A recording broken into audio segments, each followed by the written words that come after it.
1988 Land Rover Defender. This is a 200 TDI model. As you can see, it's had some off-road bits fitted to it, so we've got brush protectors on the lights. It's got the heavy-duty winch bar with quite a large winch. We've got 2 remotes for the winch as well that will come with the car. We've got the updated LED style headlights, snorkel, and then it's got the big wider steels with we've got Nexan Radiant tyres on it. Look to be matching all around. Ladder on the back, rear work lights,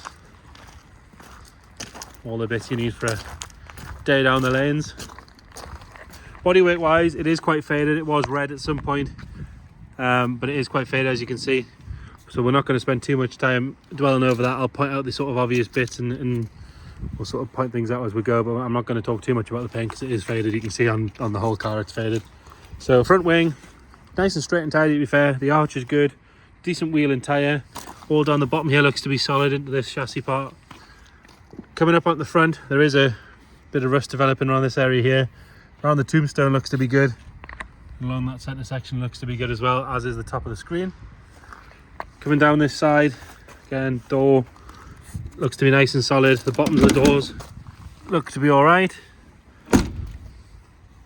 3 1/4. Again, it looks to be solid. It's obviously been parked somewhere right in the sun, or it's had some direct sunlight for a long time. Arch is good. If I have a look in there, you can see it does look to be decent underneath. Have a good look underneath it from here. Quite often with these Defenders, people like to have that sort of rough look, but keep them right mechanically. Van panel section is nice and straight. Coming around on the back, around this aluminium area, that's all good. Rear cross members nice and tidy as well. Have a look underneath. Got a little bit of mud and stuff on it, but you can have a good look to see that it does look to be decent. And then obviously this is where it would have had the wheel mounted. A lot of people remove them because it makes the door very heavy. Then obviously you're left with some holes for the... In this case, the answer was a big square piece of checker plate. Around the windows on the back, it looks to be nice and tidy. The seals are good. It's obviously had rear tail lights recently because they're lovely and clean and bright. And you've got the heavy duty ladder up at the top. Coming around on the passenger side again, this van panel is straight. So is all the quarters and everything. There's no huge amount of rot coming up anywhere nasty. See under there, looks to be all right.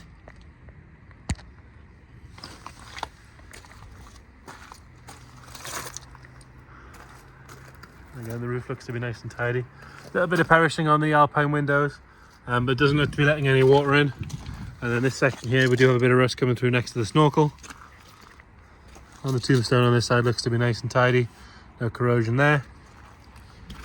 And then coming around on the front, like I said, we've got those LED lights, which are nice and bright. Very big winch with the metal cable and all your access things. We do have 2 remotes to go with that as well. And then onto the bonnet, you've got a black checker plate. Around these seams and things looks to be right. Around in the back, it is worth pointing out that when you open the door, it does just catch the door card ever so slightly. Door card itself looks to be tidy enough. It does have seat covers fitted, so we'll have a good look under there. Bottoms of the seat looks to be nice enough. No sign of any real wear on them. I would say by the looks of the seat covers, they've been down pretty long term as well. Has a smaller wheel fitted for a bit of manoeuvrability. Showing 165,000 miles. So if you want to check our description, we'll detail what we know about service history, things like that. It does have a JVC head unit fitted with some extra speakers there as well.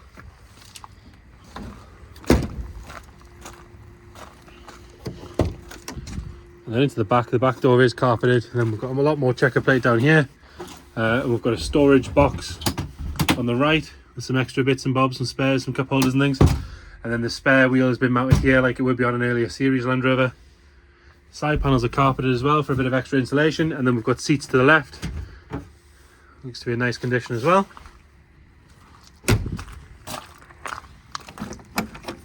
And on the left hand side, nice and clean on the door card. Have a look at the seats. There's quite a bit of wear on this side. Actually doesn't match. That one's a different colour vinyl to the driver's side. But again, you can get them from any Land Rover supplier, so you can get them to match quite easily.